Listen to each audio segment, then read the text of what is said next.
de Básquet Global, bienvenidos a la tercera edición de El Legado. Yo soy Iván Joel Ramos y junto a Jonathan Tiburcio, que ya está aquí con nosotros, pues vamos a hablar de otro ícono del baloncesto de la NBA. El primer episodio, pues mucha gente ya desde ya comenzó a proponer nombres, porque es que son demasiados los nombres que vamos a tener por aquí en esta sección del Legado, porque hay material para mucho a nivel del planeta completo donde se juega baloncesto. Y hoy tendremos, Jonathan, yo diría que una figura que poco a poco también se ha ido convirtiendo en una figura de culto. Totalmente, saludos a toda nuestra audiencia, de verdad que ¿Qué trae el tercer capítulo del Legado? hay que hablar de un hombre que es muy popular. Y yo creo que tú mencionaste, lo describiste con una palabra, él es un ícono, un ícono, me refiero a Kobe Bryant, por todo lo que él ha representado, su legado yo diría que va más allá de la cancha, de cualquier récord que él pudo haber logrado, de la parte atlética. Yo pienso que ya lo que tiene que ver con Kobe Bryant, como tú mencionas, es como mucha gente lo ve como una cultura. Y vamos a explicar por qué esa parte. Sí, digamos que quizás lo interesante aquí en este personaje de Kobe Bryant es que tanto fanáticos como no fanáticos, hay diversas cosas por las cuales los recordamos. Quizás algunos, en mi caso, los que fuimos más seguidores de su carrera, los recordamos por una cosa, otros por otro aspecto de su juego, porque él tuvo, digamos, a lo largo de sus 20 años de carrera, diversos capítulos y, si se quiere, diversos cambios de perfiles como jugador. Sí, yo creo que tú puedes dividir esto en diferentes partes. Primero, la carrera de Kobe tiene o tuvo eh, muchas aristas. Muchas aristas. Vamos a comenzar por la primera. Estéticamente, su juego, ¿a quién se parecía? Sí, el de Michael Jordan. Entonces, digamos que eso no es parte de su legado.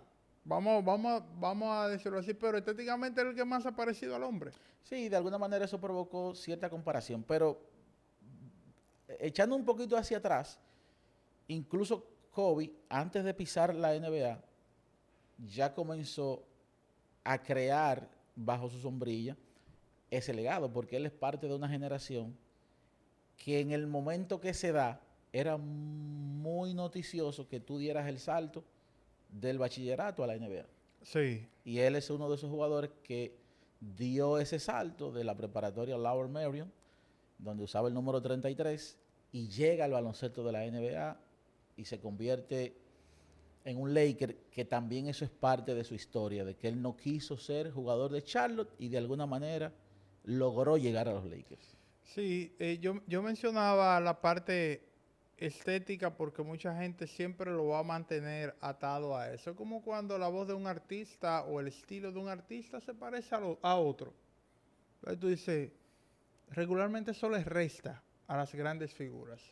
Si hay alguien o un comunicador que tenga el estilo del otro, que se enganche en el estilo del otro, regularmente eso les resta. En el caso de Kobe, curiosamente, él pudo separarse de eso.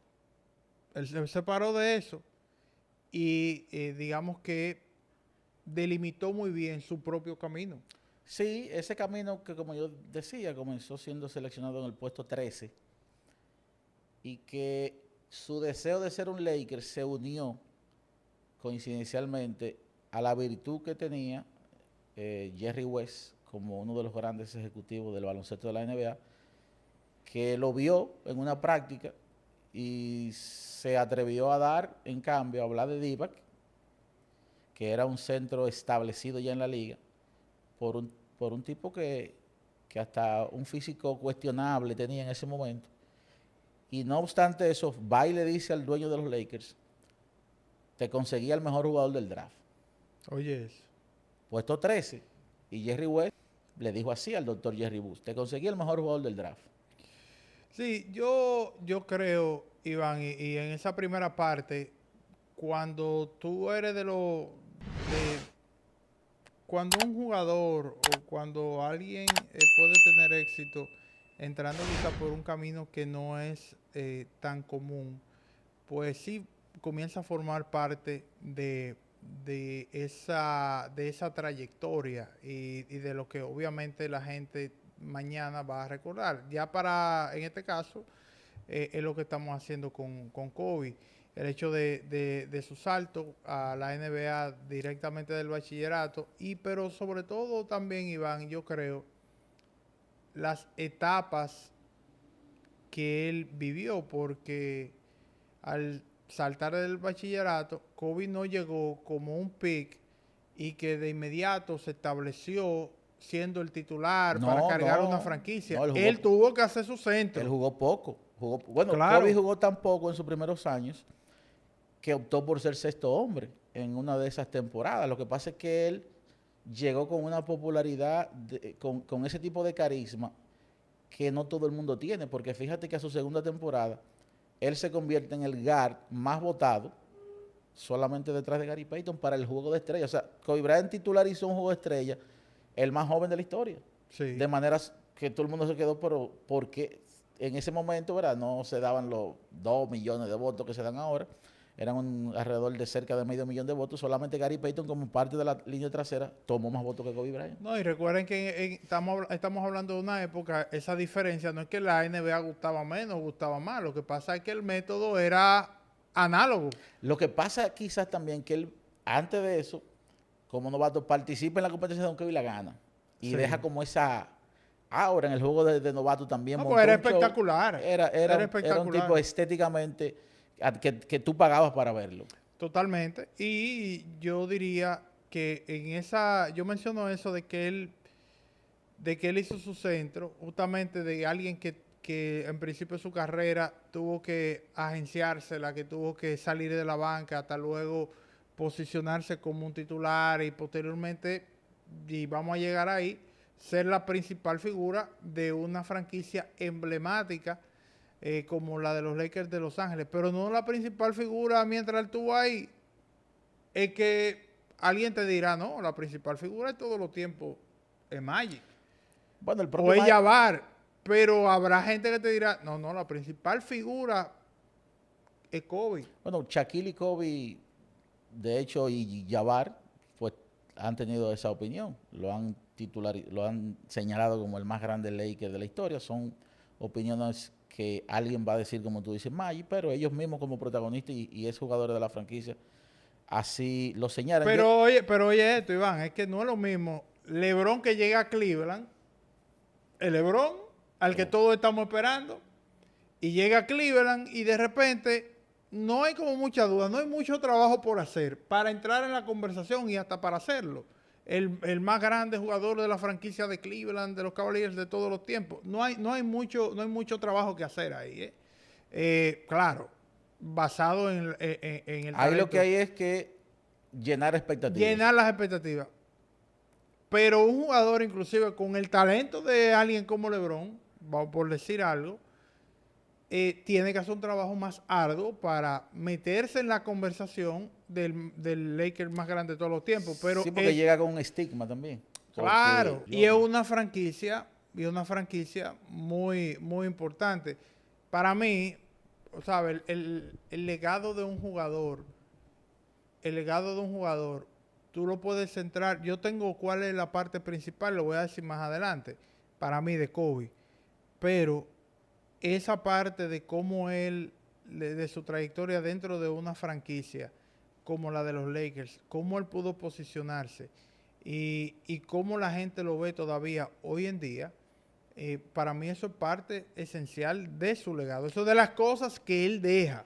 sí, yo creo que sí. Vamos a decir que entonces ya entrando en su segunda parte, de la segunda parte de su carrera, yo diría que ¿verdad?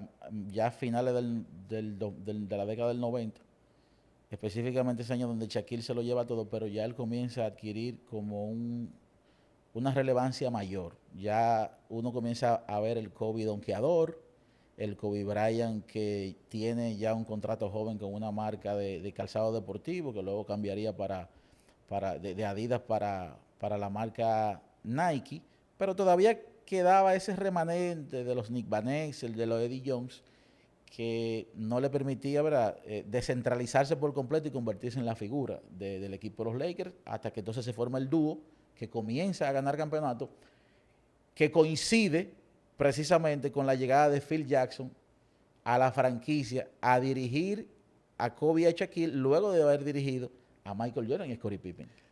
Tú sabes que eso es curioso porque Jackson, que fue muy exitoso dirigiendo a los Bulls de Chicago de Michael Jordan, y ya hablamos de la parte del parecido, el estilo de juego de Kobe con Jordan, y digamos que la coincidencia, el destino también le preparó eso, porque para Phil Jackson tal vez fue más fácil que para cualquier otro dirigente, porque es que ya él había pasado por ahí. Ya había conocido lo que puede ser grande. Exacto. Sin embargo, Dirigió al más grande. sin embargo, llegan los campeonatos, Kobe comienza a meterse en la liga, comienza a aparecer en los equipos, mejor equipo All-NBA de la NBA, equipo defensivo de la NBA, y esa primera etapa llegan 3 campeonatos, pero se acaba. Y Phil Jackson llegó a decir que era un tipo imposible de dirigir.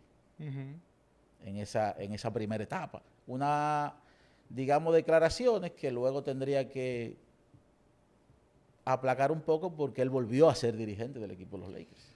Sí, tú sabes que ese es un tema que tiene que ver también con, me imagino, con la parte competitiva de... Y no solo aplacarlo, Phil Jackson llegó a decir que tenía más talento que Jordan. Sí, pues es un tema de habilidades. Yo vi un reel recientemente de Penny Hardaway. Obviamente no necesariamente mejor carrera. No necesariamente mejor carrera, no una comparación directa, pero Penny Hardaway decía, "Oye, tú me evalúas, yo soy un paquete más completo que yo fui un paquete más completo que Jordan, desde el punto de vista de todas mis habilidades, como yo podía habilitar a mi compañero, mi estatura, o sea, él autodescribiéndose. Por eso que pero una cosa es un tema de habilidad. Por eso es que a mí me gusta cuando me preguntan, fulano y fulano, y yo, ¿carrera o talento? Claro, porque alguien puede tener tanto talento como quizás nunca lo hemos visto en la liga, pero una cosa es tener el talento, dar flachazos de ese talento, y otra cosa es poner todo el talento, el 100%, a disposición del juego. Ahí hasta el factor suerte entra. Sí, y el factor mental también. Alguien que se deje dirigir, alguien que deje que todo su potencial salga a flote en la cancha. Por ejemplo, Kevin Durant, para mí, es top 10 a nivel de talento, de la historia. Pero eso no necesariamente lo va a llevar a ser top 10 de la historia, a nivel de carrera. Es un buen tema. Hay gente que te va a decir que sí, que él es top 10. Bueno, puede ser que sí, un fanático, pero, o sea, yo particularmente no he visto 10 jugadores más talentosos que él. Talento, lo que Dios te dio para realizar un trabajo. Ahora, la carrera es otra cosa.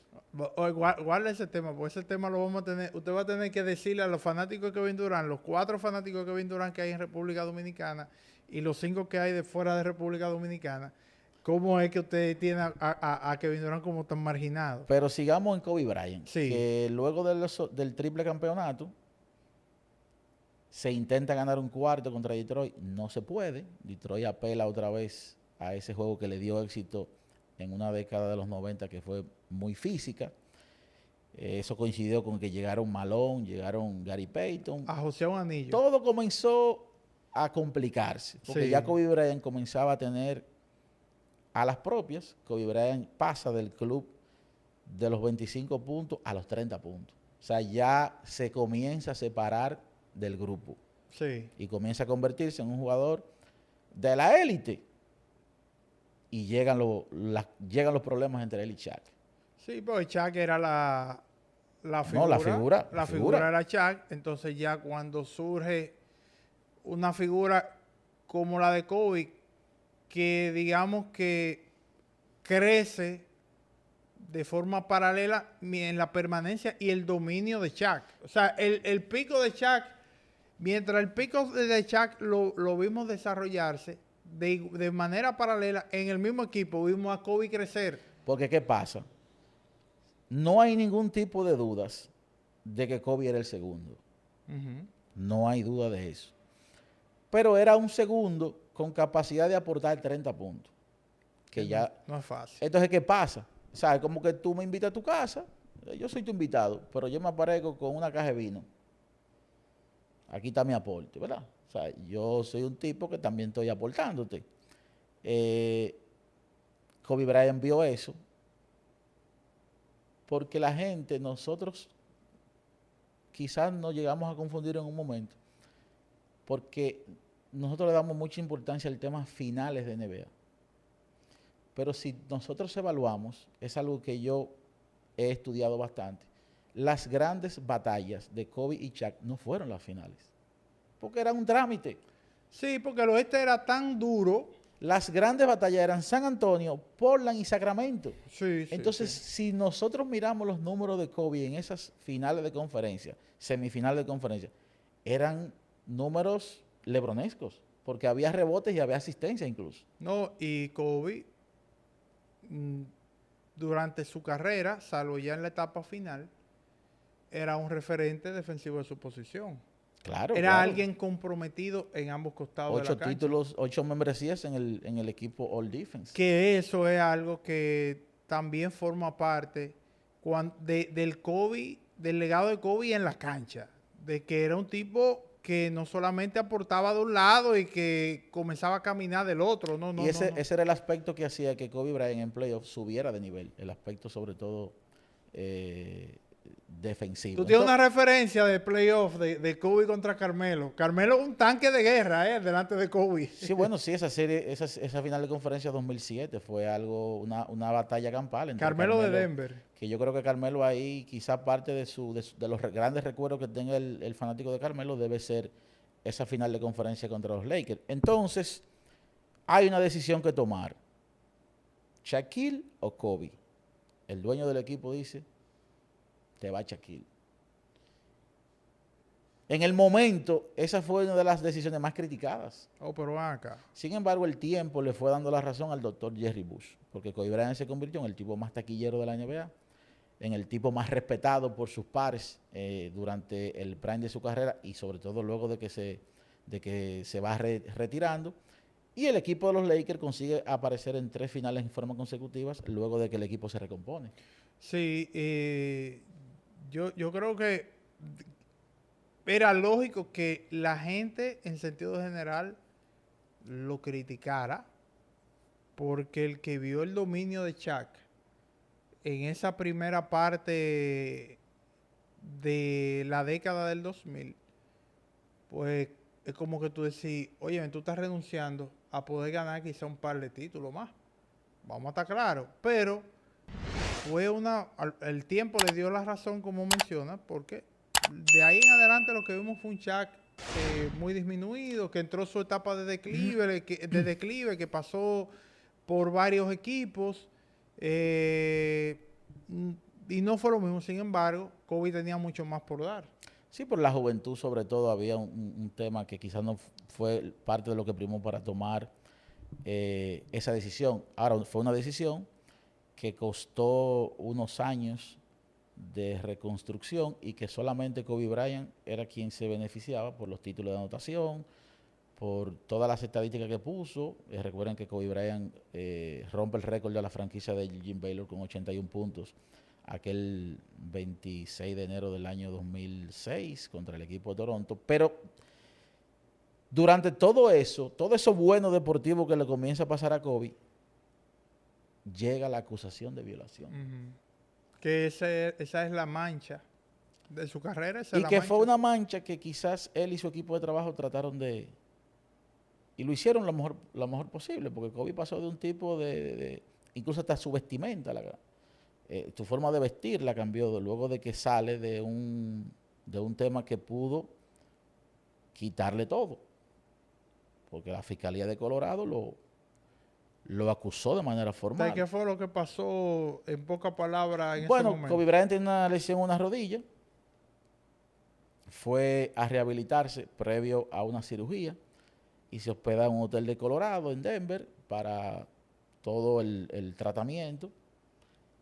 Y tuvo un encuentro sexual con una empleada del hotel. Aparentemente estaba ya luego de 10, 12 días ahí recluido. Bueno, pues sucedió eso y llegó la acusación. Fue un caso muy traumático. Kobe Bryant tenía que llegar de Colorado, llegar al Staples Center en un helicóptero, bajar, jugar, meter 30 puntos, subirse y irse para Colorado otra vez.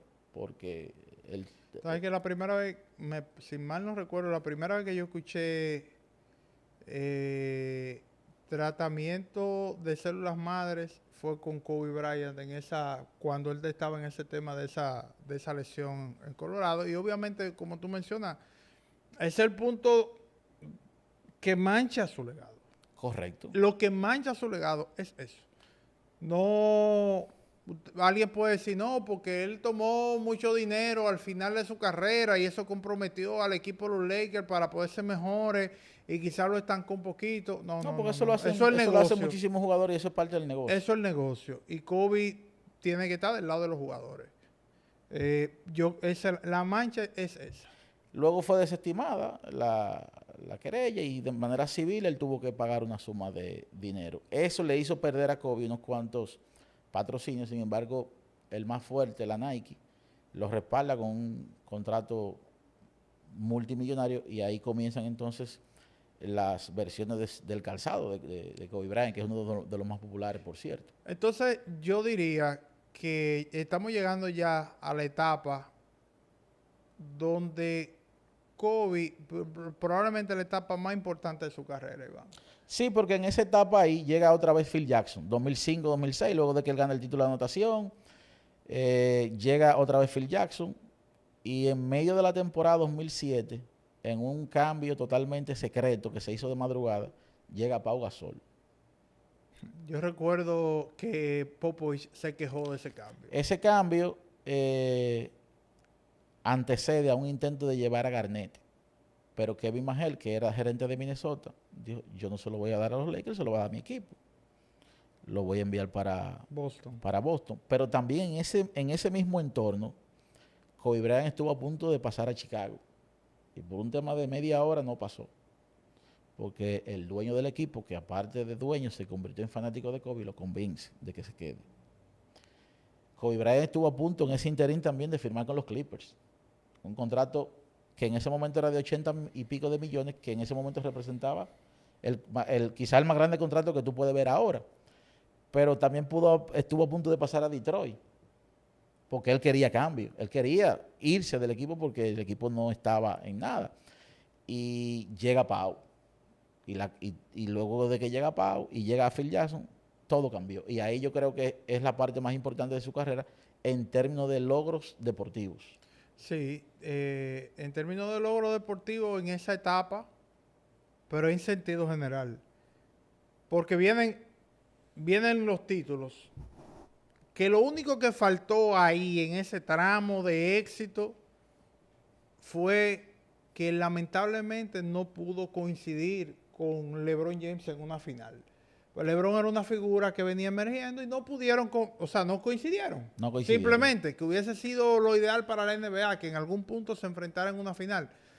Pero sí logran un par de títulos ahí los Lakers de la mano de Kobe y de Pau Gasol. Y para mí por eso creo que es la parte más importante de su carrera, porque él se desmarca de Shaq. Bueno, Shaquille O'Neal incluso reveló hace un tiempito de que él estaba buscando equipo para ver con quién podía ganar un anillo más para no dejarse opacar, porque todavía quedaba el beef, aunque ya ellos se dieron la mano en el 2006, se abrazaron, pero eso fue una especie de diplomacia. Sí.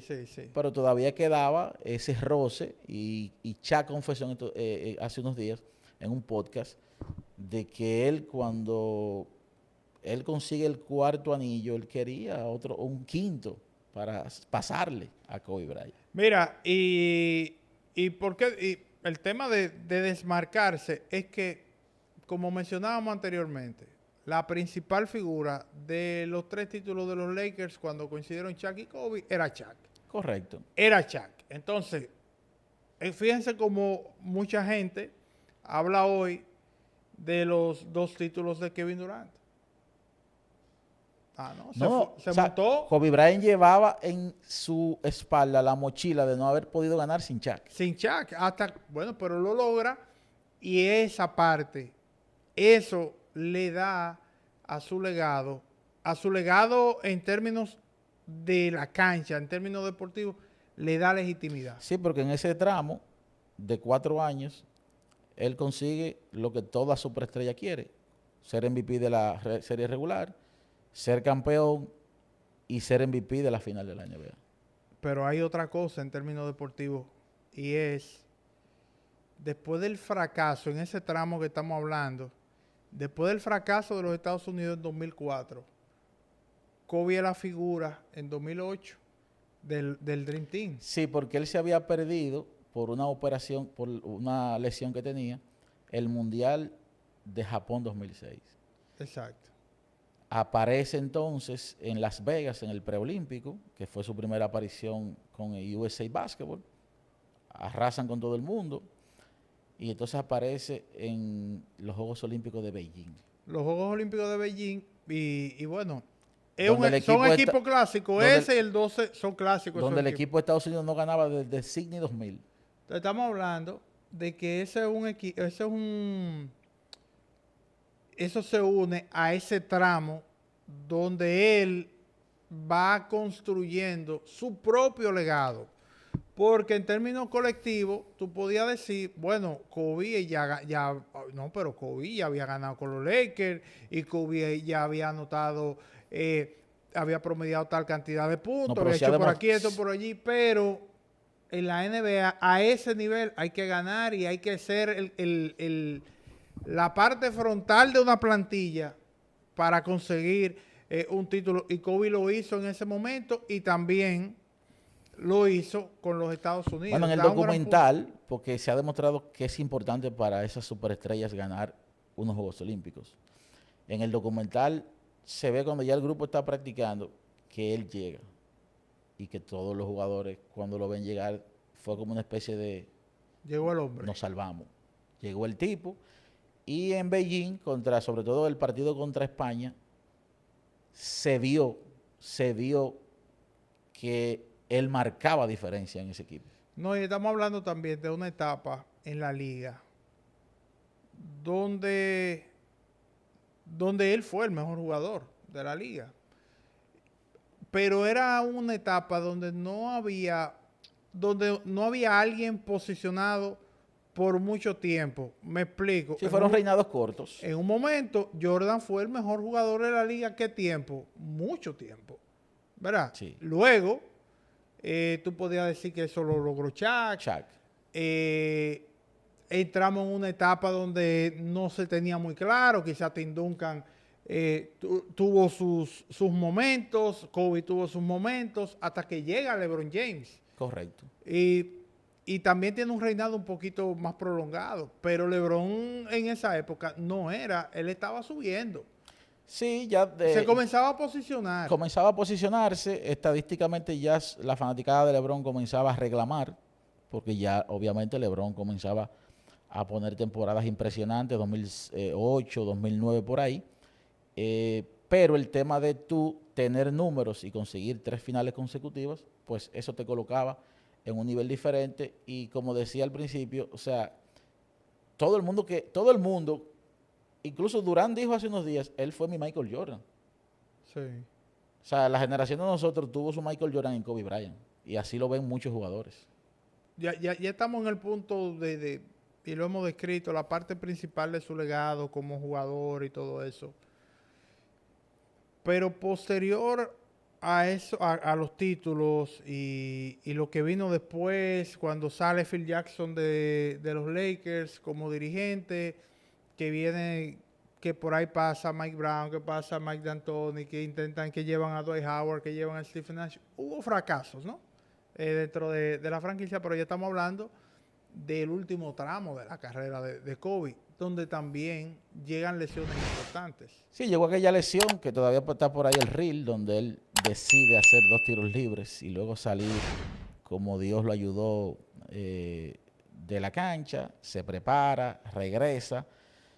Cuando regresa el dirigente era Byron Scott, pero ya eran unos Lakers muy desconstruidos. O sea, él se encontró con una serie, bueno, él fue compañero de Jordan Clarkson, de D'Angelo Russell, de una serie de jovencitos que no había ninguna forma de competir. Yo creo que de esa parte lo que se puede recordar es el último partido contra Utah. Sí. Qué bueno que él, yo no sé, yo tengo mis reservas con ese partido. Yo fui fanático de Kobe, pero yo tengo mis reservas con ese partido como para que ustedes vean la figura que él era. Yo creo que a él se la pusieron para Yo creo que que... en el último periodo, pues, no hubo una defensa Exacto. clara. Oye, vete por la puerta ancha que tú fuiste caballo. Si bien es cierto que él siguió apelando a su estilo de juego, haciendo tiros de 15 y de 18 pies, tú puedes decir que hay que meterla, pero hizo muchos tiros relativamente sin ningún grado de Cómodo, dificultad. cómodo. Pero está ahí. O sea, en un último partido, meter 60 puntos o algo fuera de serie. Luego de su retiro, entonces él comienza a engrandecer su legado porque él comienza a acercarse a una WNBA que comienza entonces la liga a respaldarla. Porque él tiene una meta, ya que no tiene ningún varón, de hacer que su hija, que lamentablemente se fue con él, sea de la WNBA. Llega incluso a conseguir una beca con la Universidad de UConn. Y Kobe Bryant tenía apariciones esporádicas en el Staples Center y ya uno podía ver la majestuosidad de cómo era tratado ya como leyenda por sus jugadores, y la FIBA entonces lo hace embajador del Mundial 2019, donde él invita a todos los jugadores a que jueguen por su país. Recuerden que se hizo viral aquello por Dominicana, el video que hacía Rafael Uribe de la Federación Dominicana de Baloncesto. Y pues ya digamos que luego de su deceso, pues obviamente por ese tema y de la manera tan traumática, pues es un legado que ha ido engrandeciéndose, sobre todo por aquel discurso de Michael Jordan el día pues de su funeral. Mira, yo para concluir voy a mencionar por qué yo creo cuál es para mí la parte más sólida de su legado. La parte más sólida de su legado es, y está bautizado como la Mamba Mentality. Y es que tiene que ver mucho con el compromiso y con el trabajo. Que tú lo puedes aplicar. Nosotros lo podemos aplicar aquí en este podcast.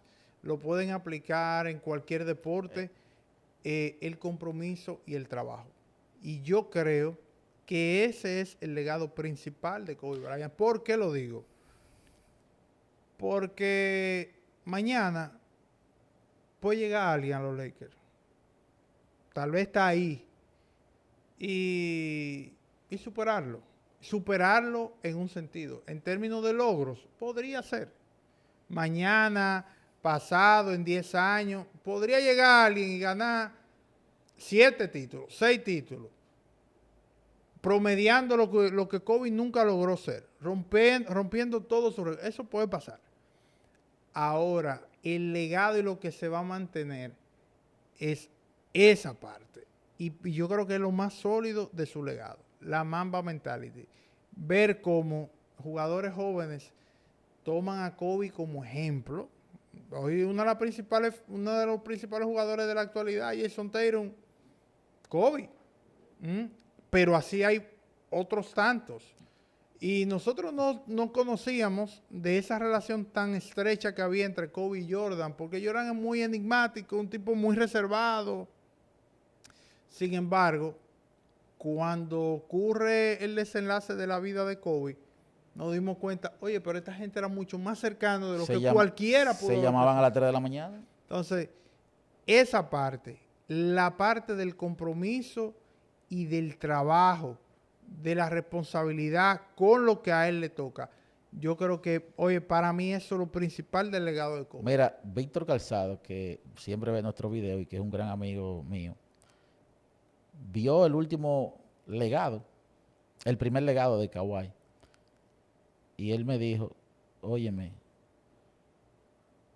estoy de acuerdo totalmente porque yo soy fanático de LeBron, me dijo él. Y yo fui a ver a LeBron un día. y no jugó. Y mira que LeBron siempre te engancha. Pues no jugó. Y escuché a Kobe Bryant decir que él tiene que jugar los 82 juegos porque los que se sientan allá arriba pagan para verlo a él. Claro. Y Kobe Bryant llegó a jugar con dedos rotos.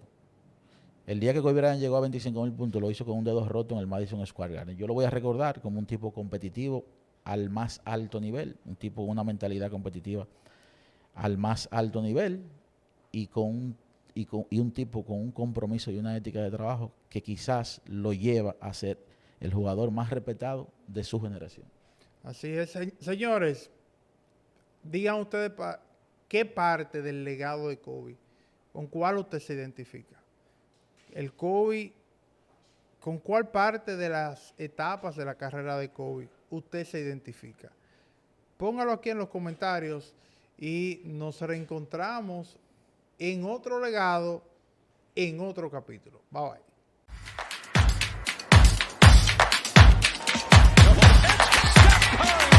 From the wing to the lane to the rim.